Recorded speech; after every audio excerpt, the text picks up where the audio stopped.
The resignation letter landed on Victoria Hale's desk with no sound, yet somehow it felt louder than the ringing phones outside her office.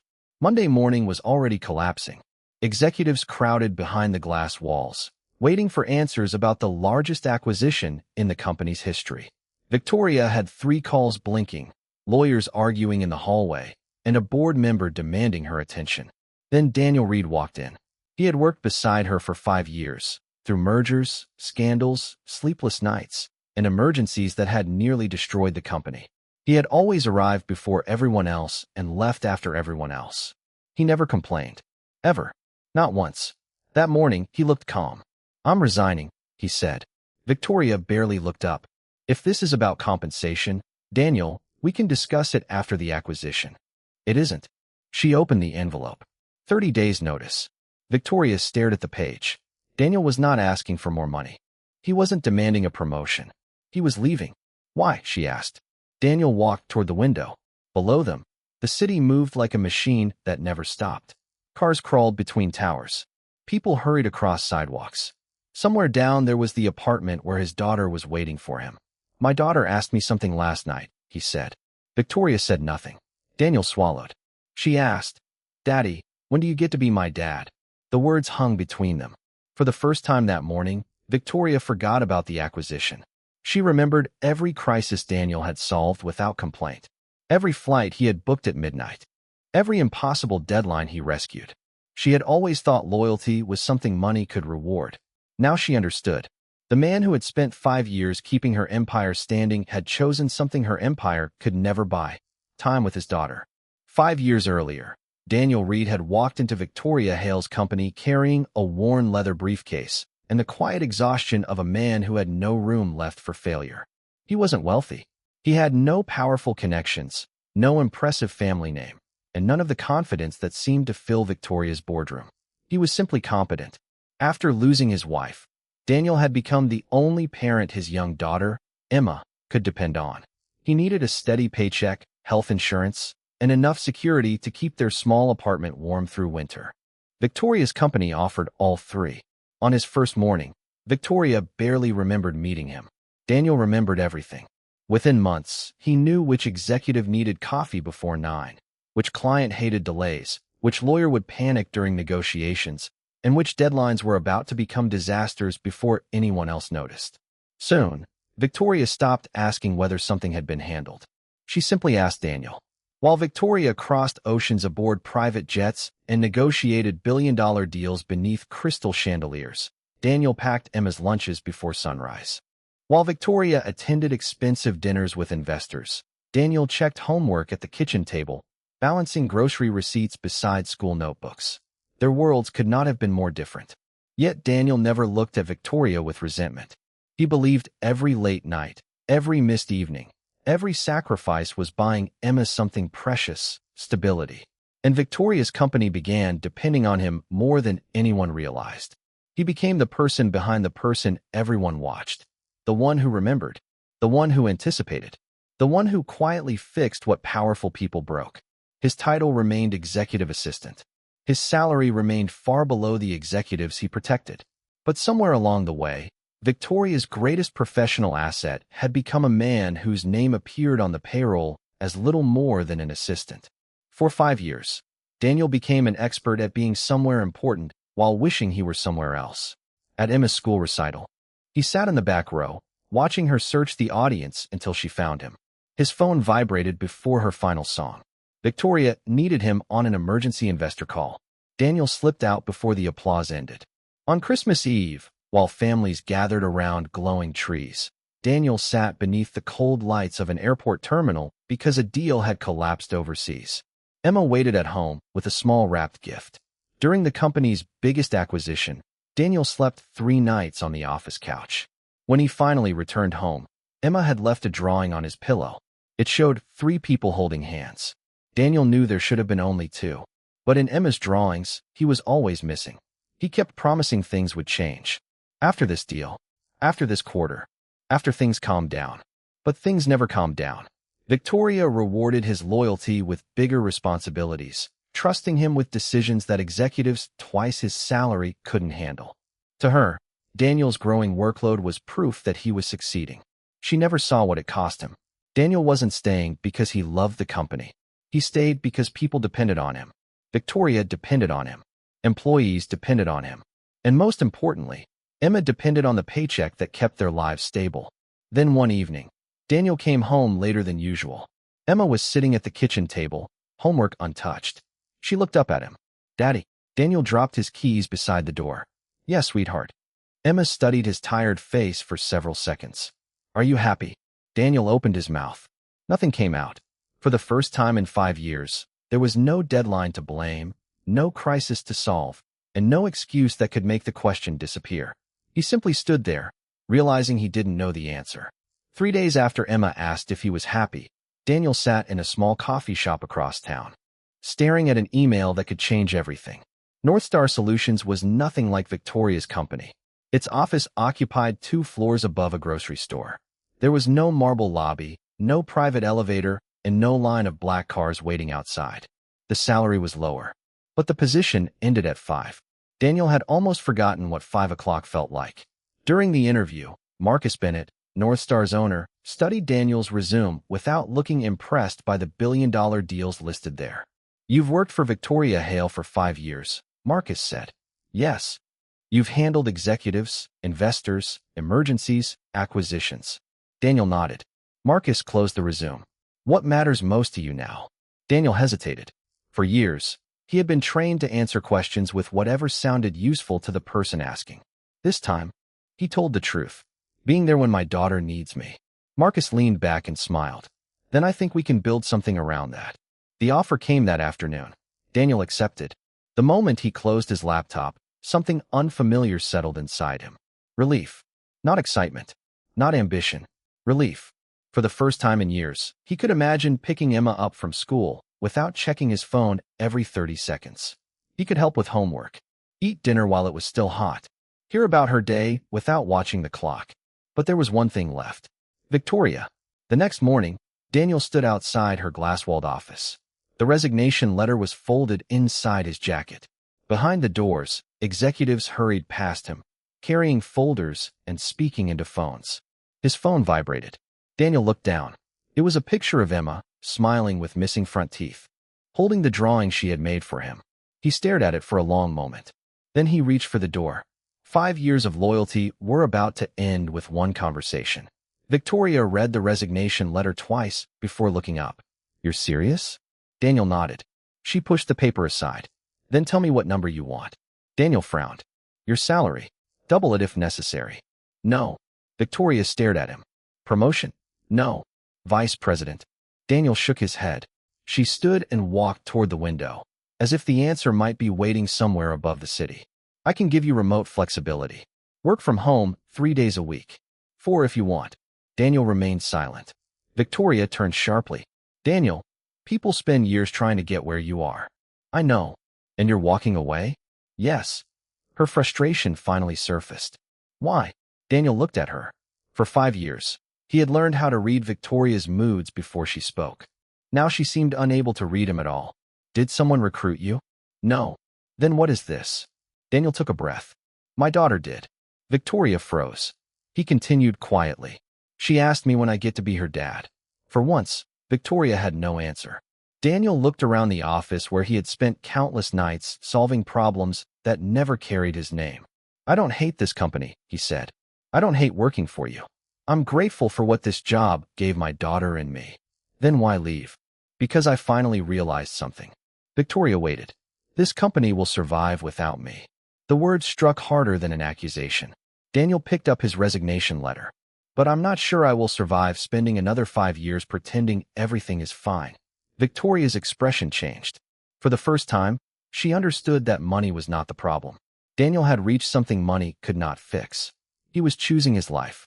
And as he walked toward the door, Victoria remained standing behind her desk, suddenly wondering what would happen to the empire if the one person quietly holding it together finally walked away. The first morning without Daniel began with a phone call Victoria never wanted. Their largest client was threatening to walk away unless Victoria could explain a discrepancy in a contract. Before she could answer, another executive entered demanding documents for an investor meeting. Daniel always had these, he said. Victoria stared at him. Then find them. They searched. Nothing. By noon, legal needed an email Daniel had sent 3 years earlier. Nobody could locate it. By 2, an executive asked how Daniel had handled a similar crisis. Nobody knew. Victoria finally understood the uncomfortable truth. Daniel had not merely assisted her. He had built invisible machinery around her.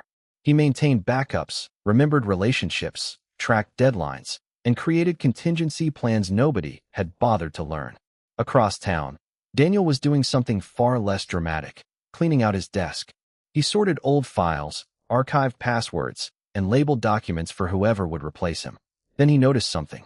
A financial report showed a figure that didn't match the original report he remembered reviewing months earlier. Daniel frowned. He opened another file. Another discrepancy. Then a third. The numbers were different, but the pattern was the same. Revenue had been shifted between accounts. Dates had been altered, and certain expenses had quietly disappeared. Daniel leaned closer. This wasn't an accounting mistake. Someone had changed the records. His stomach tightened. He compared the altered documents against older backups. The inconsistencies went back 18 months. Then he saw something that made him stop. Several files were directly connected to the acquisition Victoria was preparing to close. The deal wasn't simply complicated. Someone had been changing the numbers before the company committed billions of dollars. Daniel looked at the resignation letter beside his keyboard. For the first time, leaving didn't feel like walking away from a company. It felt like stepping away from a trap just before it closed. Daniel needed to know who had built it. Daniel stayed late that evening, long after the office lights had dimmed and the cleaning crew had gone home. He compared 18 months of records. One transaction at a time. The pattern slowly emerged. Millions of dollars had moved through departments that appeared completely unrelated. Consulting fees, technology expenses, vendor payments, investment transfers. Individually, nothing looked suspicious. Together, they formed a trail. Daniel followed it to the approval records. One name appeared again and again. Richard Cole, Victoria's chief financial officer. Daniel leaned back, stunned. Richard had always seemed like an ally. He had defended Daniel in meetings when executives questioned why an assistant had so much influence. He had even told Victoria that Daniel was one of the most valuable people in the company.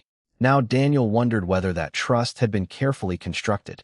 Had Richard protected him because he respected him, or because he needed Daniel close enough to control? Daniel opened another archive. The screen suddenly froze. He checked the access log. Someone had entered his private work archive after his resignation. His pulse quickened. The access wasn't from Victoria's account. Someone had deliberately searched his files. Someone new. Daniel closed the laptop and looked toward the dark office windows. He had already chosen his daughter. Northstar was waiting. A quieter life was waiting. He could shut the computer, walk away, and pretend he had never discovered anything. But if he stayed silent, billions could disappear, innocent employees could lose everything. And Victoria could sign a deal built on lies. Daniel thought about Emma waiting for him at home. Protecting her meant keeping his promise to finally be there. But what kind of father would he be if he ignored something dangerous simply because it was inconvenient? His phone vibrated. No caller ID. A message appeared. You don't know how deep this goes. Daniel stared at the words. Then another message arrived. And they know you found it. Daniel barely spoke during dinner. Emma noticed. She always did. You're thinking about work, she said. Daniel looked at her and forced a smile. A little. After dinner, they sat together at the kitchen table. Daniel finally told her the truth.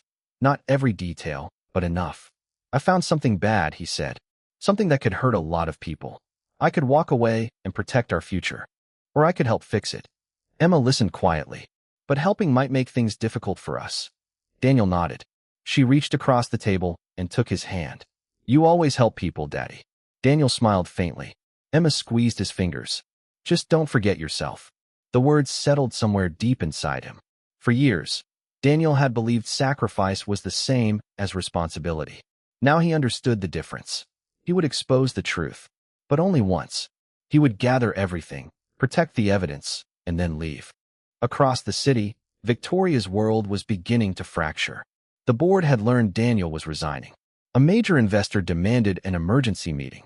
Questions about the acquisition multiplied. Richard appeared calm. We should accelerate the closing, he told Victoria. The longer we wait, the more uncertainty grows. Victoria studied him. Something about his urgency felt wrong. She thought about Daniel's resignation. Had he known something? Had he seen something she hadn't? She reached for her phone and called him. It rang. No answer. She tried again. Nothing. For 5 years, Daniel had always answered. In meetings. At midnight. On weekends. During emergencies. Always. Now Victoria stood alone inside her enormous office, listening to the silence after the call ended. For the first time since becoming CEO, she faced a crisis without the man who had always been there to tell her what everyone else had missed. And somewhere across town, Daniel was gathering the evidence that might determine whether her entire empire survived. Victoria had never been to Daniel's home. That fact struck her as strange as she stood outside his apartment that evening, holding the evidence he had asked her to review. When Daniel opened the door, surprise crossed his face. Victoria? She stepped inside. There were no marble floors or framed awards. Emma's school papers covered the refrigerator. A small dining table stood beside a stack of bills. Daniel's old work bag rested near the door, worn at the edges from years of use. Nothing was impressive. Everything felt lived in. Then Emma appeared from the hallway. Hi. Victoria smiled awkwardly. Hi, Emma. Daniel watched his daughter run back toward her homework. Victoria looked around again. Suddenly, she understood. The late arrivals. The missed calls. The exhausted mornings. Daniel had never been avoiding the office. He had been trying to get home. She lowered her eyes. I owe you an apology. Daniel said nothing. Not as your CEO, she continued. As a person. He looked at her. I thought if I paid you enough, you'd stay. I thought giving you more responsibility meant I was showing you how valuable you were. Her voice softened.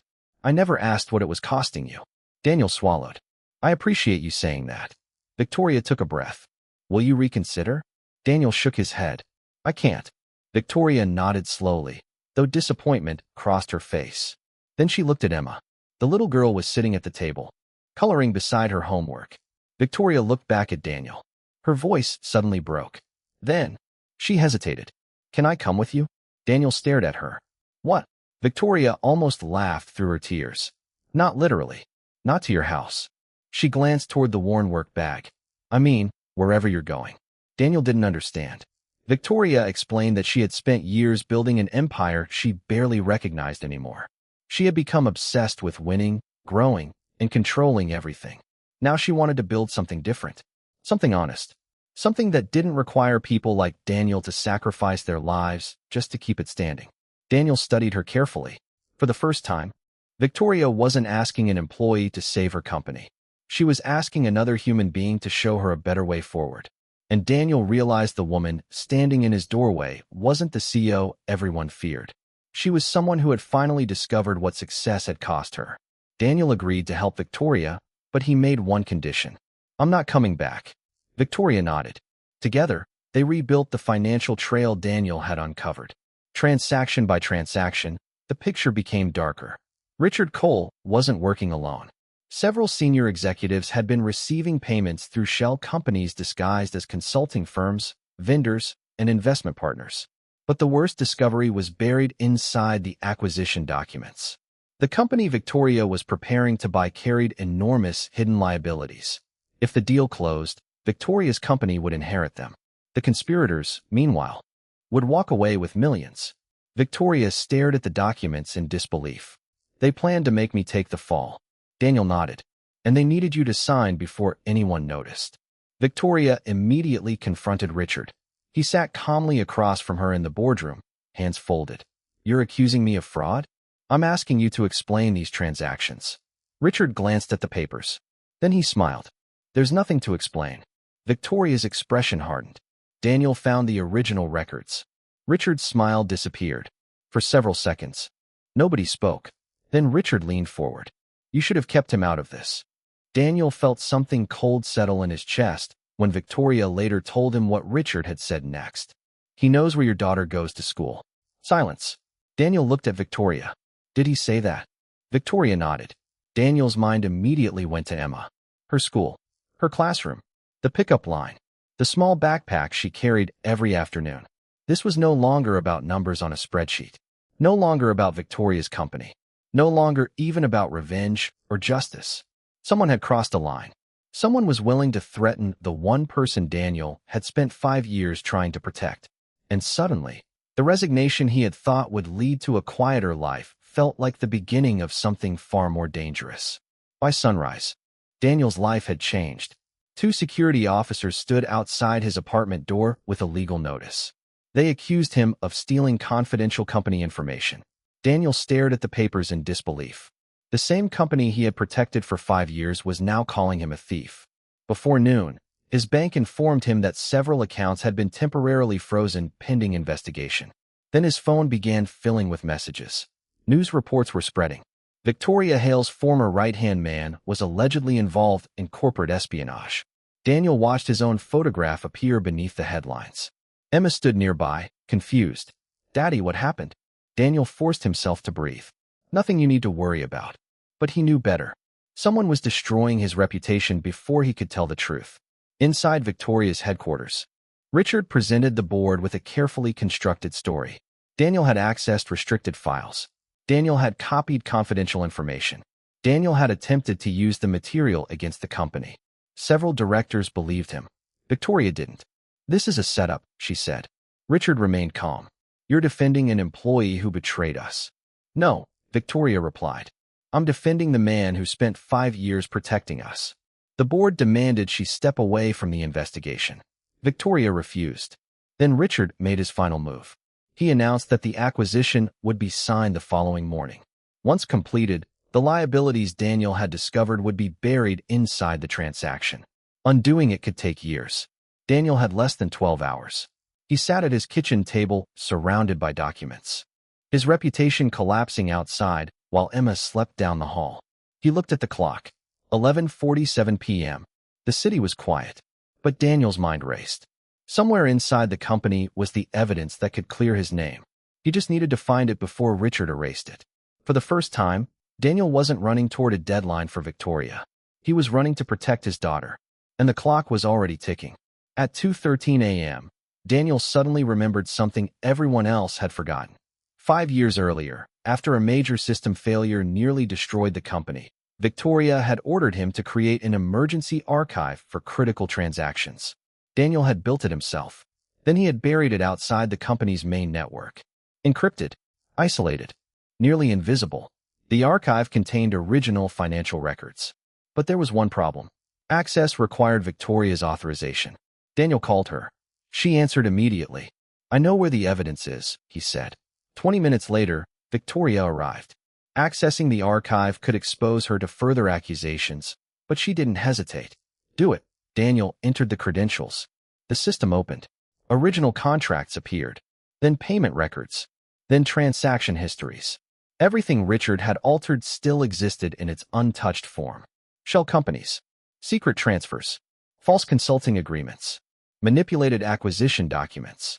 The evidence connected Richard to several senior executives and proved the acquisition had been designed to bury enormous liabilities inside Victoria's company. Victoria stared at the screen. He was going to destroy everything. Daniel shook his head. He thought nobody would ever look backward. Daniel copied the evidence and sent it, simultaneously to the board, regulators, and investigators.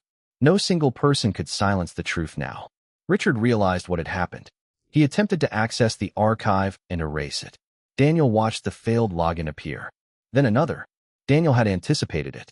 The backup automatically replicated itself the moment unauthorized access was detected.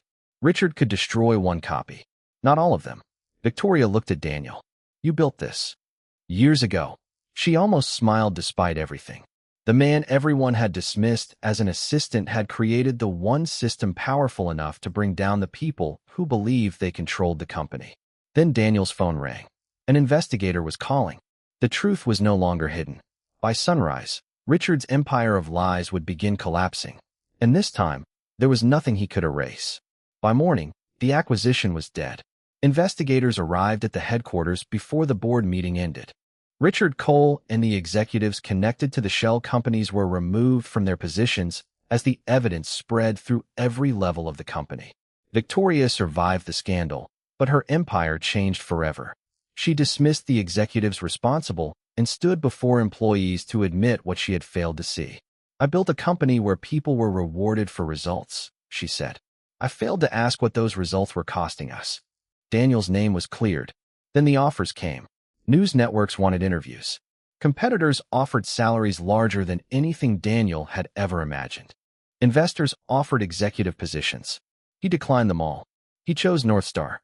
His first morning there felt almost strangely ordinary. No cameras. No private elevator. No assistants waiting outside a glass office. Just a small desk, a cup of coffee, and people who actually left when the workday ended. At 5 o'clock, Daniel closed his laptop. Nobody stopped him. Nobody called with an emergency. Nobody needed him to save a billion-dollar deal. At 5:02, he pulled into Emma's school parking lot. She spotted him through the doors. Her face lit up. She ran toward him. Daniel opened his arms. Emma crashed into his chest, laughing. You came. Daniel held her tightly. I told you I would. For once, he wasn't late. There was no phone buzzing in his pocket. No crisis waiting behind a glass door. Just his daughter, his quiet evening, and the life he had almost forgotten he was allowed to have. And for Daniel, that was worth more than every offer he had turned down. Months later, Victoria walked into North Star Solutions without an entourage, a security team, or a board of directors behind her. Daniel looked up from his desk. You're not here to recruit me, are you? Victoria smiled. No. She had started rebuilding her company from the ground up. Greater transparency, healthier leadership, systems that didn't depend on one exhausted person carrying everything. I wanted to thank you, she said. Daniel leaned back. For what? For resigning. He raised an eyebrow. Victoria laughed softly. It was the most painful professional moment of my life. Then her expression became serious. And the most important. Daniel looked through the window. Emma was outside, drawing with a few other children while waiting for him. Victoria followed his gaze. You asked me once why I wanted to come with you, Daniel said. I remember. Why? Victoria was quiet for a moment. Because you were the first person who showed me that success isn't where you arrive. It's what you have left when you get there. Daniel smiled. For 5 years, he had measured his worth by impossible deadlines, rescued deals, and the crises he could solve before anyone else noticed. Now, he measured it differently.